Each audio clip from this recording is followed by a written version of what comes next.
Enero 25, 2015. Madaling araw. Habang mahimbing pang natutulog ang karamihan sa mga Pilipino, mahigit 300 elite commandos ng Philippine National Police ang tahimik na naglalakad sa maputik na palayan ng Mama Sapano, Maguindanao. Walang ilaw, walang ingay, tanging mga yabag at maikling utos ang bumabasag sa katahimikan. Iisa lamang ang kanilang misyon: hanapin ang lalaking mahigit 10 taon nang pinaghahanap ng mga otoridad. Ngunit makalipas lamang ang ilang oras, ang operasyong inaasahang magiging isa sa pinakamalaking tagumpay ng Philippine National Police ay mauuwi sa isa sa pinakamadugong trahedya sa kasaysayan ng bansa. 44 na miyembro ng Special Action Force ang hindi na muling makakauwi. Ngunit paano nga ba nauwi sa ganitong trahedya ang isang operasyong halos matagumpay na sana? Sa videong ito, babalikan natin ang mga pangyayaring humantong sa trahedya ng Mama Sapano. Paano nabuo ang Oplan Exodus? Sino ang pangunahing target ng operasyon? Ano ang tunay na nangyari sa loob ng ilang oras na bakbakan? At ano ang mga natuklasan ng mga opisyal na investigasyon na hanggang ngayon ay patuloy pa ring pinag-uusapan? Ito ang kwento ng Mama Sapano Encounter at ng SAF 44.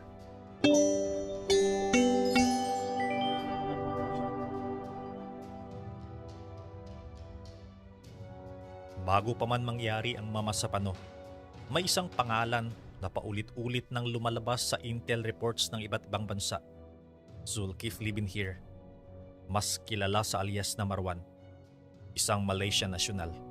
At ayon sa mga otoridad, isa siya sa pinakamahusay na bomb maker ng Southeast Asia. Hindi siya basta miyembro ng isang armadong grupo. Pinaniniwalaan siyang eksperto sa paggawa ng improvised explosive devices o mas kilala bilang IED, mga bombang ginamit sa ilang malalaking pag-atake sa rehiyon. Dahil dito, naging prioridad ng iba't ibang bansa ang kanyang pagkakahuli. Naglabas pa nga ang Estados Unidos ng milyon-milyong dolyar na pabuya para sa impormasyong magtuturo sa kanyang kinaroroonan. Ngunit sa loob ng maraming taon, hindi siya mahuli-huli. Sa tuwing may inilulunsad na operasyon, tila may kung sinong nakapagbibigay agad sa kanya ng babala. Bago pa dumating ang mga otoridad, wala na siya. At sa bawat pagtakas, lalo lamang siyang naging misteryo. Sa paglipas ng panahon, may mga ulat na nagsasabing nagtatago siya sa isang liblib na bahagi ng Mama Sapano, isang bayan na napapalibutan ng mga ilog, malawak na palayan at mga komunidad na matagal nang naapektuhan ng armadong tunggalian. Hindi ito lugar na basta-basta mapasok, lalo na ng mga pulis. Ngunit para sa mga nagbabalak hulihin si Marwan, isa itong pagkakataong hindi maaaring palampasin. Makalipas ang ilang buwan ng surveillance, nakabuo ang PNP SAF ng isang plano.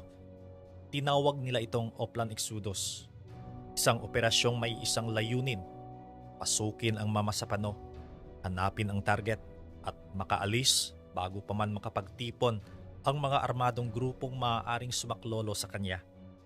Simple itong pakinggan, ngunit sa aktwal na operasyon, bawat segundo ay maaaring maging pagitan ng tagumpay at trahedya. Hindi lahat ng detalye ng operasyon ay ipinaalam sa iba't ibang unit. Isa itong desisyong ginawa upang mabawasan ang posibilidad na magkaroon ng information leak at makatakas muli ang target. Para sa mga nagplano, mas mahalaga ang sorpresa dahil isang pagkakamali lamang ang pwedeng mangyari at makatakas na naman si Marwan. Habang papalapit ang itinakdang araw, isa-isang naghanda ang mga komandos.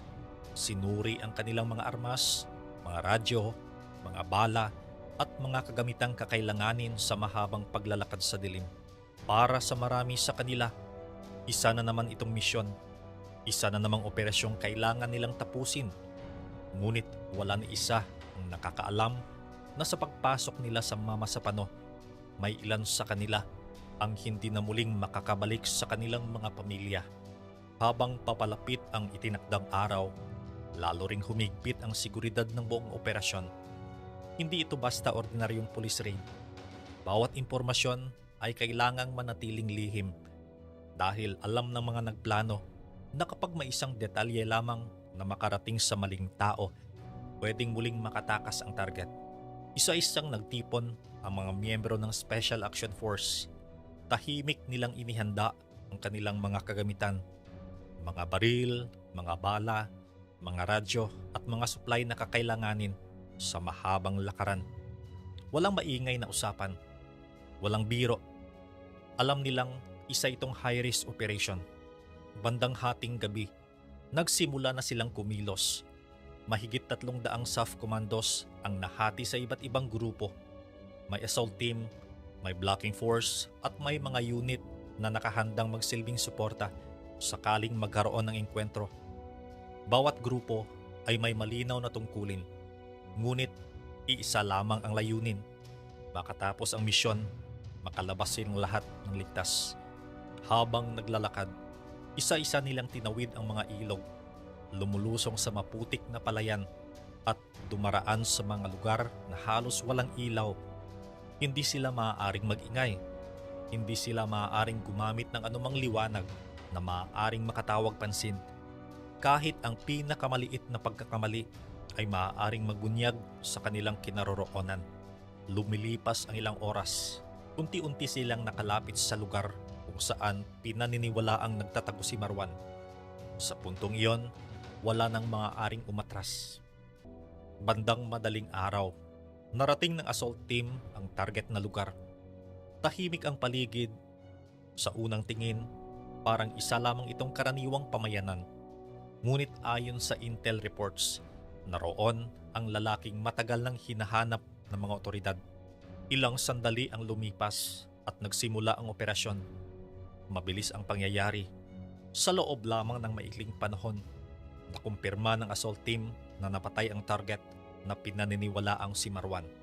Bilang bahagi ng kanilang protocol, kumuha sila ng DNA sample upang tiyakin ang kanyang identity. Para sa assault team, natupad na ang pinakamahalagang layunin ng kanilang misyon. Ngunit habang naghahanda silang umatras, may mga putok na ring naririnig mula sa mas malalayong bahagi ng operasyon. Sa una, akala nila panandali ang engkwentro lamang.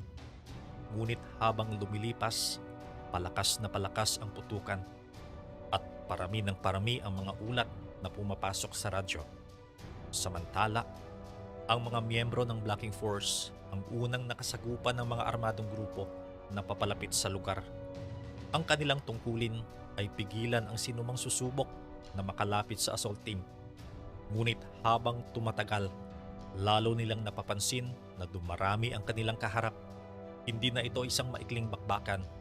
Sa bawat minutong lumilipas, patuloy ang putukan.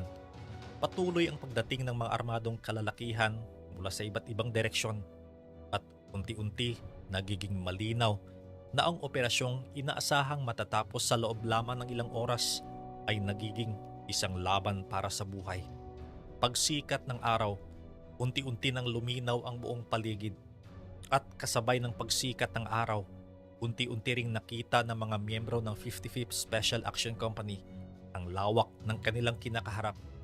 Hindi lamang ilang armadong kalalakihan ang nasa paligid nila. Mula sa iba't ibang direksyon, patuloy ang pagdating ng mga armadong grupo. Unti-unti, silang napapalibutan. Sa gitna ng malawak na palayan, halos wala silang mapagtaguan. Ilang pilapil, kaunting damuhan at maputik na lupa. Iyon lamang ang nagsisilbing panangga laban sa mga armas. Sa bawat pagkakataong, iangat nilang kanilang ulo. Kasunod agad nito ang sunod-sunod na bala. Sa command post, naroon ang pagpasok ng mga ulat. May engkwentro, may sugatan, may mga unit na nahihirapang umatras.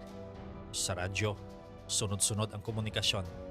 Ngunit habang tumatagal, lalo itong nagiging putol-putol. Mahina ang signal. Hindi malinaw ang ilang mensahe. At habang lumalala ang sitwasyon, lalo ring nagiging mahirap ang pagbuo ng malinaw na larawan ng nangyayari sa lugar ng bakbakan. Samantala, Patuloy namang sinusubukan ng assault team na makalabas sa danger area. Bitbit nilang DNA sample na kalaunan ay magkukumpirma na si Marwan nga ang napatay sa operasyon. Sa puntong iyon, natupad na ang pangunahing layunin ng Oplan Exodus. Ngunit sa likuran nila, may mga kasamahan na patuloy na lumalaban upang mabuhay. Lumipas ang 1 oras, 2 oras, hindi pa rin humuhupa ang putukan. May mga ulat na naubusan na ng balang ilang unit. May mga sugatan na hindi mailikas at may mga pulis na patuloy pa ring lumalaban kahit pagod at halos wala nang natitirang supply. Habang tumatagal, parami ng parami ang mga tawag na humingi ng reinforcement. May mga unit na nagsisikap makalapit, ngunit hindi madali ang pagpasok sa lugar. May mga ilog, may mapuputik na daan at nagpapatuloy pa rin ang bakbakan. Bawat minutong lumilipas ay lalo pang nagpapaliit sa pagkakataong mailigtas ang mga naipit. Bandang tanghali, unti-unti nang humina ang putukan. Hindi dahil tapos na ang laban, kundi dahil unti-unti na ring nauubos ang mga lumalaban. Nang makapasok sa lugar ang mga responder, isang mabigat na katahimikan ang bumungad sa kanila. Nakakalat ang mga kagamitan, mga helmet, mga backpack at basyo ng bala. At sa iba't ibang bahagi, nakahandusay ang mga miyembro ng Special Action Force. May ilan na hawak pa rin ang kanilang mga sandata. May iba na magkakatabi. Mistulang nanatili sa kanilang mga pwesto hanggang sa huling sandali. Isa-isang binilang ang mga nasawi. Nang matapos ang operasyon, 44 na miyembro ng Philippine National Police Special Action Force ang nasawi. Nasawi rin ang ilang miyembro ng iba pang armadong grupo at ang target ng operasyon na kalaunan ay kinumpirmang si Marwan sa pamamagitan ng DNA testing. Ngunit para sa buong bansa, isang bilang lamang ang tumatak. SAF 44. Nang kumalat ang balita, nabigla ang buong Pilipinas. Mula sa mga himpilan ng pulisya hanggang sa mga ordinaryong tahanan. Iisa ang tanong, paano nauwi sa ganitong trahedya ang isang operasyong halos matagumpay na sana? At habang nagluluksa ang mga pamilya, isa pang laban ang magsisimula. Hindi na sa gitna ng palayan, kundi sa mga pagdinig. Sa mga investigasyon at sa paghanap ng mga sagot na hanggang ngayon ay patuloy pa ring pinag-uusapan. Tahimik na ang Mama Sapano. Huminto na ang putukan. Unti-unti nang nagsiuwian ang mga natitirang pwersa.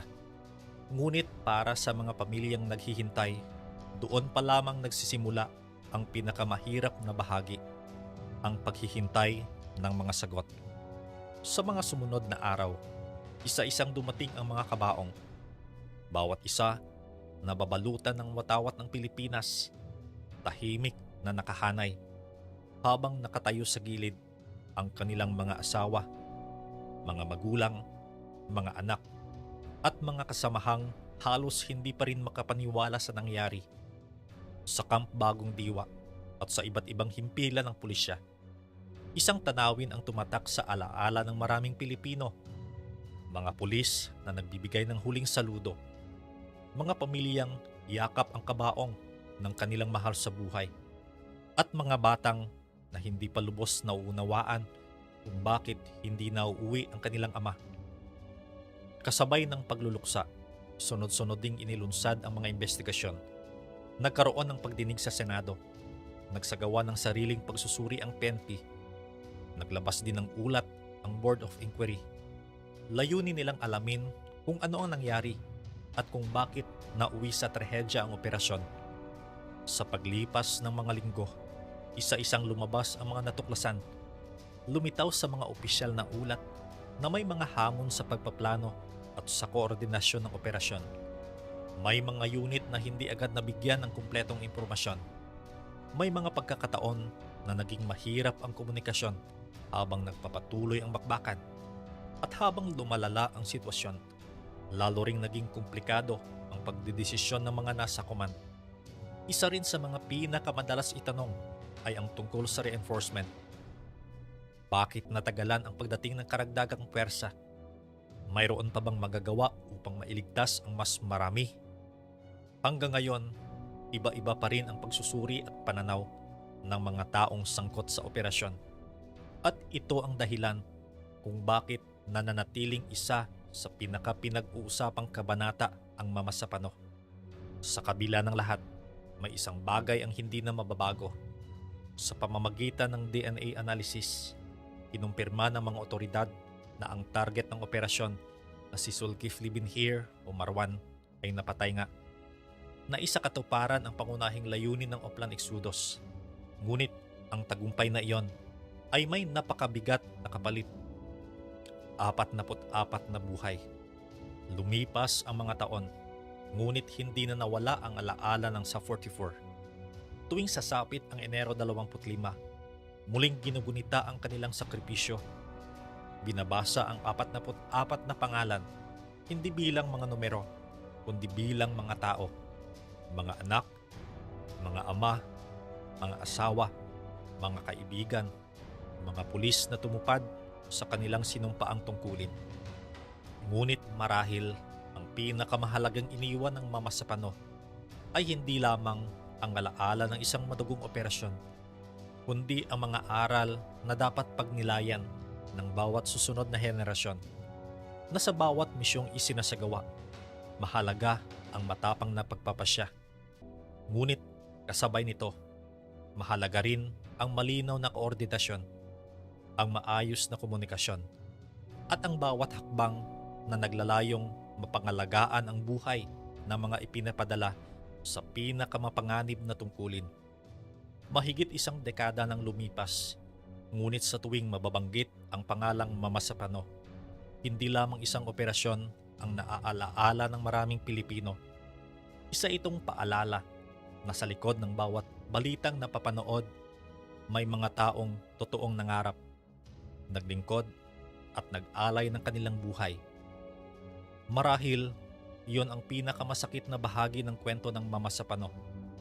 Hindi lamang dahil sa dami ng buhay na nawala, kundi dahil hanggang ngayon, patuloy pa ring hinahanap ng marami ang mga kasagutang maaaring hindi na kailanman ganap na masagot.